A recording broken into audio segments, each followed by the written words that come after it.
발자국TV의 진정수입니다. 급할수록 여유를 가지고 돌아가고 돌다리도 두드리고 건너야 되겠습니다. 어떠한 경우에도 외통수 막다른 골목에 도달해서는 안 되기 때문에 드리는 말씀입니다. 주위의 모든 여건은 다 알고 있지 않습니까? 한참 부동산에 올라갈 적에 미분양 났던 아파트가 신탁이 되어 있는 그 부동산을 시세의 절반 가격에 분양한다니까 부동산 업자도 몰렸고 그 부동산 업자 말 듣고 주변의 지인들도 몰린 사람들이 지금 사면초가에 몰려있고 사기는 누구한테 당합니까? 다시 한번 느끼지만은 사기는 근본적으로는 자기 욕심에서 비롯되고 주변 잘 아는 지인들 때문에 사기를 당합니다. 그 절박한 소중한 돈이 사기꾼들의 손에 넘어가고 사기꾼은 한탕 해먹고 큰 집에 갈 정도로 배짱을 튀기면은 노후 자금을 더 벌리려 하다가 홀딱 까먹고 그런 사람을 보면서 어떤 경우에도 원금을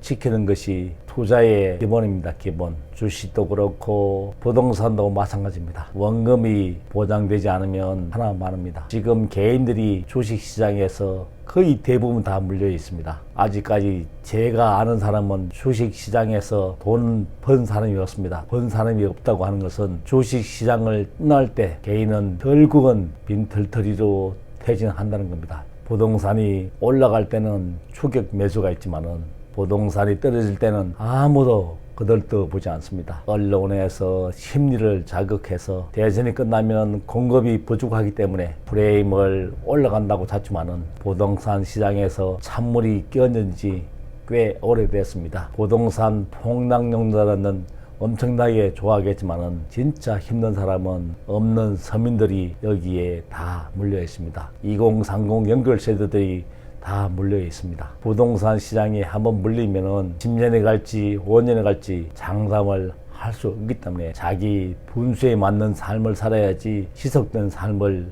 살 수 있습니다. 지속된 삶을 산다는 것은 엄청 중요합니다. 기업을 하든 자영업을 하든 오늘도 있고 내일도 있는 지속된 삶을 유지한다는 것은 엄청나게 중요합니다. 자기 분수에 맞지 않으면 사는 것이 재미가 없습니다. 사는 것이 재미가 없는 그런 삶을 한번 살아보십시오. 무슨 재미가 있나? 결국은 빛이 발목을 잡습니다. 빛이 없는 삶은 그야말로 조금 줄이면 괜찮습니다. 빛은 어떤 경우에도 내가 갖지 않으면 줄지 않기 때문에 제 주위를 보더라도 부모님이 자식들한테 집을 사줘도 직업이 없으니까 장가를 가지 못하고 자식들 집을 사준다고 대출금을 부모님이 갖고 있는 그런 사람들이 한둘이 아닙니다. 그래서 긴 세대 위로는 복량하지만은 밑에도 복량하고 정작 자기 노후는 자기가 책임져야 되는 그런 긴 세대의 전형적인 모습이 50, 60, 70 세대가 긴 세대의 전형적인 모습입니다. 그래서 어떤 경우에도 자기 분수에 맞는 삶을 살았을 때 노후도 있고 지속된 삶을 살 수 있습니다. 사람이 태어나지 않고 연금이 고갈되고 인구가 역삼각형으로 가는 대한민국이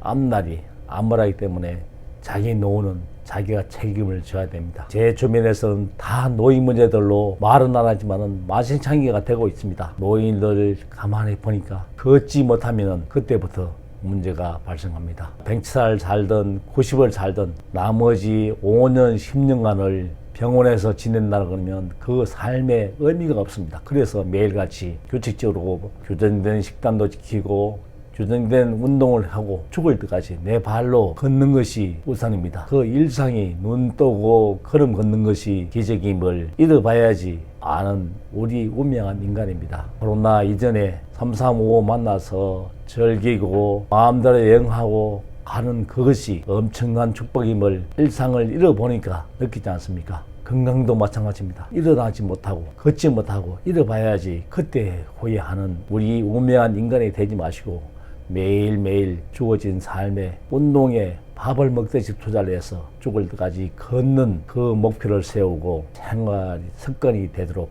오늘 그렇게 체면을 걸었더라도 오늘을 그렇게 살려고 합니다. 발자국TV의 진정수입니다.